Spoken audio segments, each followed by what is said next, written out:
Good evening. It is Tuesday, November 9th, 2021. This evening I want to look at a very familiar parable that you've probably heard before, but let's take a fresh look at it anyway. It's the parable of the Good Samaritan, and Jesus had just been asked, "Who is my neighbor?" Right after he'd instructed them, "Love your neighbor as yourself," they said, "Who's my neighbor?" So Jesus replied with a story. Luke chapter 10, verses 30 to 37, and I'm reading from the New Living Translation, second edition. Jesus replied with a story. A Jewish man was traveling from Jerusalem down to Jericho, and he was attacked by bandits. They stripped him of his clothes, beat him up, and left him half dead beside the road. By chance, a priest came along, but when he saw the man lying there, he crossed to the other side of the road and passed him by. A temple assistant walked over and looked at him lying there, but he also passed by on the other side. Then a despised Samaritan came along, and when he saw the man, he felt compassion for him.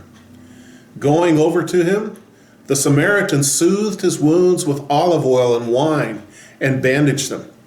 Then he put the man on his own donkey and took him to an inn where he took care of him. The next day, he handed the innkeeper 2 silver coins, telling him, "Take care of this man.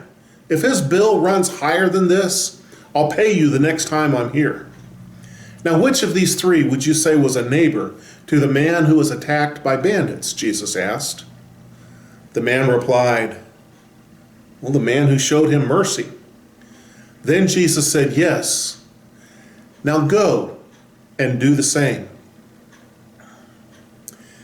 There are a lot of divisions, racially, economically, religiously, throughout Jesus' day. People who hated another group of people, people who never had anything to do with another group of people. And the Jews and Samaritans were that way. They were full of hatred and enmity and prejudice against one another. And so Jesus told a story that jumped in the middle of that prejudice. And several times he lived out love and compassion in the midst of that overwhelming prejudice and hatred between the 2 groups of people. As a Jewish man going down from Jerusalem to Jericho, Jerusalem's up on top of the hill, everywhere's downhill from Jerusalem, and he was attacked by bandits. Terrible, awful, mean, violent bandits. Oh, how scary it is, the violence that's part of our world these days. They took everything of value and beat him half dead. Stole his clothes, stole what he was carrying, stole his goods, everything he had. They took away and left him naked, defenseless, and hurting in the side of the road. The side of the road in those days was not as clean as they are now. All of the vehicles were pulled by animals, and animals have this unfortunate habit of leaving mess on the side of the road, so they threw him in the middle of that mess. It was terrible.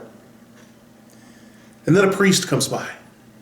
Oh, how they held the priests in high esteem. They looked to them to tell them how God thinks they ought to live. And then a temple servant.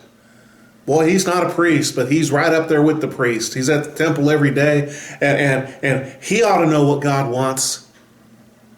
And he came over and looked at the guy and just went on his way.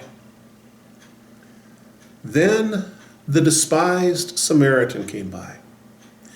The first thing he did was he felt compassion.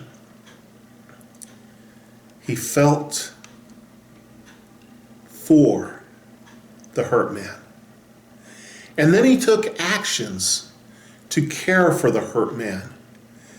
He gave up his own convenience and put the man on his own donkey so he had to walk beside. Then he took him to an inn and took care of him and spent his resources to care for the man. Here's a Samaritan that's supposed to be full of prejudice and hatred, but instead he felt compassion, then he acted compassionately, and then he sacrificed to be compassionate. And then Jesus looks at the people he's talking to. It says, now who was the neighbor? And they said, it's the man who showed mercy. And Jesus said, now you go and do the same. When you see someone hurt, you feel compassion.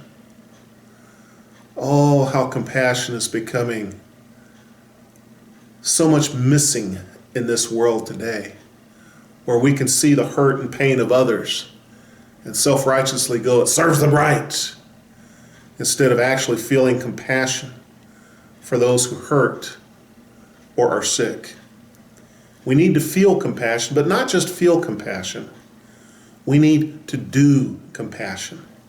He got his hands dirty cleaning the poor man. And then he inconvenienced himself and he sacrificed comfort and finances to do compassion. We need to go and do the same. Feel compassion and do compassion. May you be compassionate this week. God bless you.